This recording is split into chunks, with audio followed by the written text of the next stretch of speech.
Freakonomics Radio is sponsored by Southern New Hampshire University. The best investments are the ones you make in yourself, and no one knows that better than Southern New Hampshire University.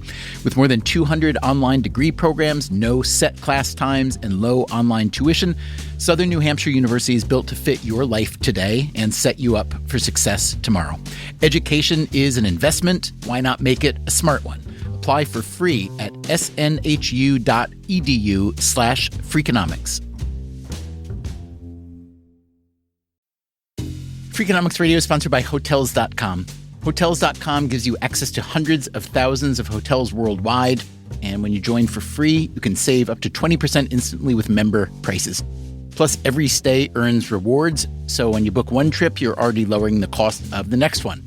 Hotels.com is simple, rewarding, and designed to help you get more out of every stay. Sign up for free and book today. Hotels.com. It's all in the name. Freakonomics Radio is sponsored by Amica. You know what they say, if you want to go fast, go alone. If you want to go far, go together. So go with Amica and get coverage from a mutual insurer that's built for their customers, one that looks after what's important to you together. Auto, home, life, and more, coverage that fits your unique needs. Amica helps you protect what matters most. Visit amica.com and get a quote today.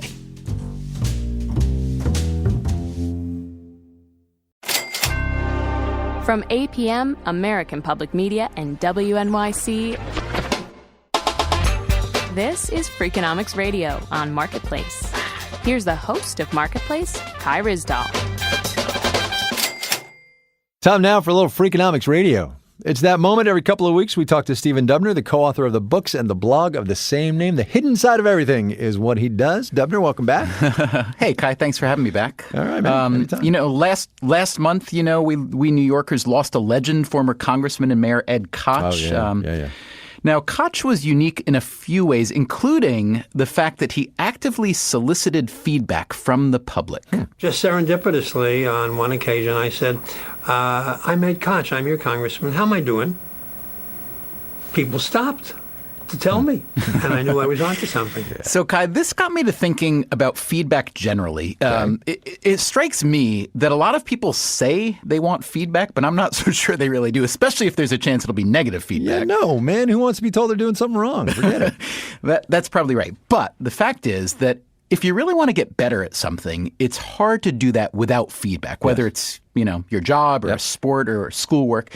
So I wanted to know the latest academic thinking on feedback. All right, well, give it up. What'd you find? Well, let's start with the fact that there are obviously at least two different kinds of feedback, right? Positive and negative. Yep. As it turns out, they each produce their own benefits. Positive feedback is really helpful when you're trying to increase someone's commitment. So let's say, someone new to a job or a project. Here is Stacy Finkelstein, a Columbia management professor who's been studying feedback. Okay. For these people, positive feedback is most motivating. It's what signals that there's value to what they're doing, they like what they're doing, or that they might achieve their goal at some point. But here's the thing, Kai. Once somebody really buys into that goal, positive feedback has diminishing returns. So if you're looking for actual improvement, you've got to start going negative. Wow, okay. Here is really? Heidi Grant Halverson. She's a psychologist also at Columbia. This seems fraught. Look, doling out negative feedback is not fun. It's embarrassing. We feel terrible. We feel guilty. So we love hearing, hey, maybe I don't have to give negative feedback. Maybe I can just say positive things. And if I just keep saying positive things, then somehow this person will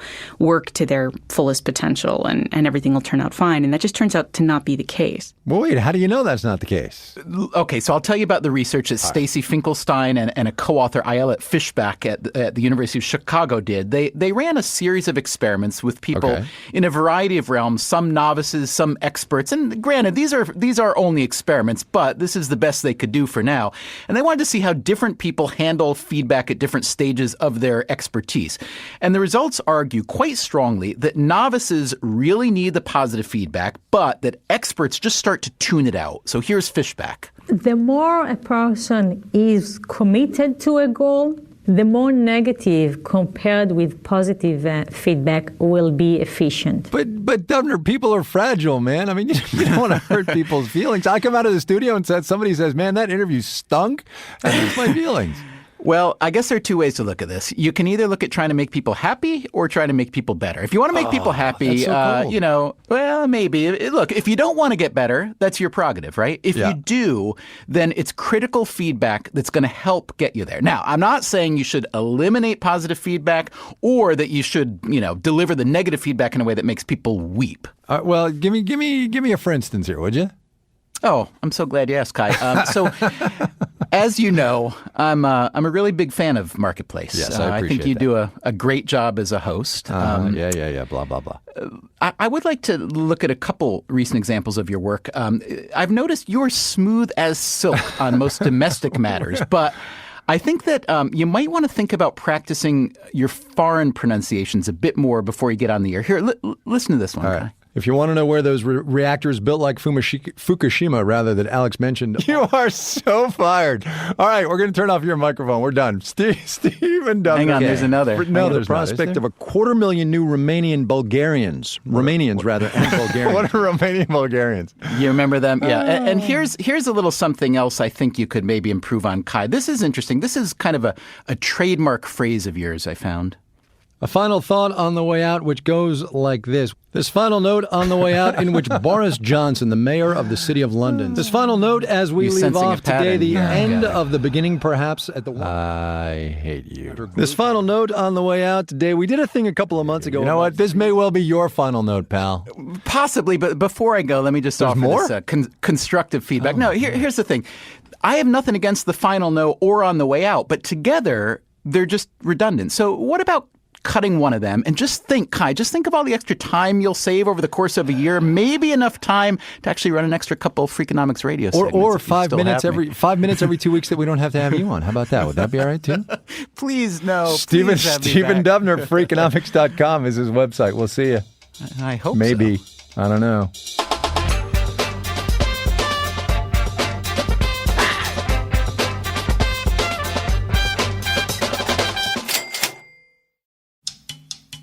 Hey, podcast listeners.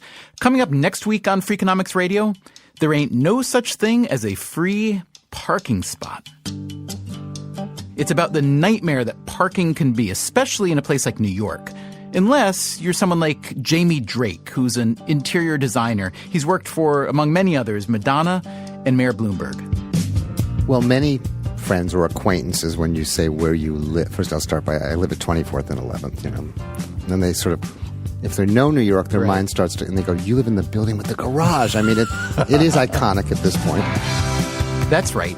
Drake's building, which is quite posh, has what it calls a sky garage. Every apartment has its own garage attached to the apartment, reached by a separate automobile elevator.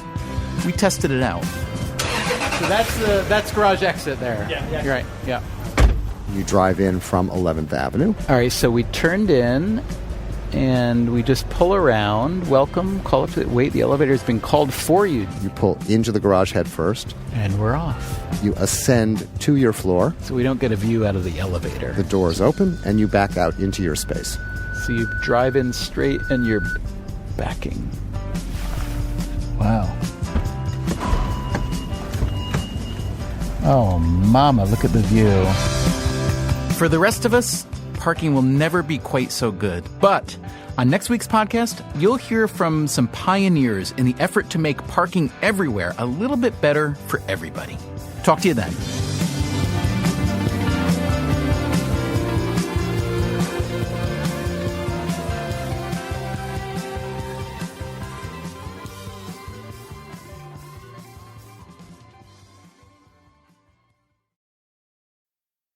Freakonomics Radio is sponsored by Vitamix. According to the LA Times, the average American home contains 300,000 items, including a staggering number of appliances.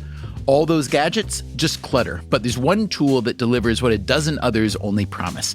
From pureeing to chopping, Vitamix blenders bring the power of an entire kitchen to your countertop, offering enduring performance and precision you can count on. In a world full of clutter, do more with less. Visit Vitamix.com and shop now. Freakonomics Radio is sponsored by Ozempic. Innovation happens through rethinking what's possible, and when it comes to GLP-1s, Ozempic pill does just that. Learn more about Ozempic semaglutide tablets, 4 and 9 milligrams, by calling 1-833-OZEMPIC or visit Ozempic.com to view the medication guide and ask your doctor what's possible with FDA-approved Ozempic pill. Hi, I'm Angie Hicks, co-founder of Angie. From roof repair to emergency plumbing and more, when you use Angie for your home projects, you know all your jobs will be done well. Angie, the one you trust to find the ones you trust. Find a pro for your project at Angie.com.